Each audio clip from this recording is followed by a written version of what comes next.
Tvær æfingar og hvernig svona staðan á þessu hjá þér? Það er bara fín sko. Það er bara þessi sem hópur sem hérna bara búinn að æfa, taka bara fínar æfingar og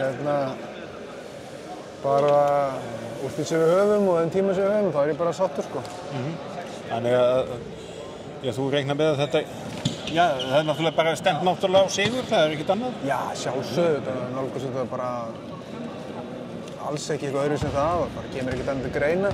Við erum bara búin að reyna að fara yfir eins margum hlut og hægt er. Þetta er bara ekki hægt að cover allt kannski á þessum tíma en við reynda að einbeita sig kannski að þeim hlutum sem við ætlum að gera á morgun og þetta litast þetta náttúrulega líka af því að við erum með nýja menn eins og í hægri skyttinu og þurfum svona aðeins að eyða meiri tími í það kannski en annað en það er bara, þannig er það í þessum bransa og þannig virkar þetta og svo tökum við aðeins létta einhver inn í fyrramálið og þá erum við klárir í leikinn held ég. Já.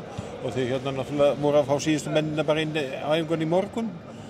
Já, það var ekki allir mikið gær og þannig að þetta er svona meira 1,5 æfing sem er búinn en ég finnst bara að hafa náð að nýta þetta ágætlega þennan tíma og flestir af þessu strákum þekkja þetta. Það hafa gert þetta oft áður þetta fyrirkomulag á þessari undankeppni og vita alveg hvað er að fara út í og við vitum líka bara hvað þarf til og hvað við þurfum að gera til þess að vinna leiki og þú átt að geta kallað það fram sama hver tímaramminn er.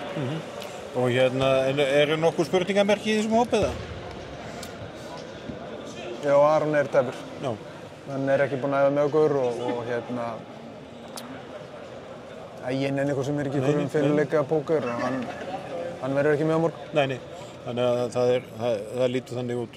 Já, það er bara þannig þannig að það eru 16 leikmenn sem komast heilir í gegnum þetta og fylla skýrsluna á morgun. Það dugir? Já, það dugir. Já. Og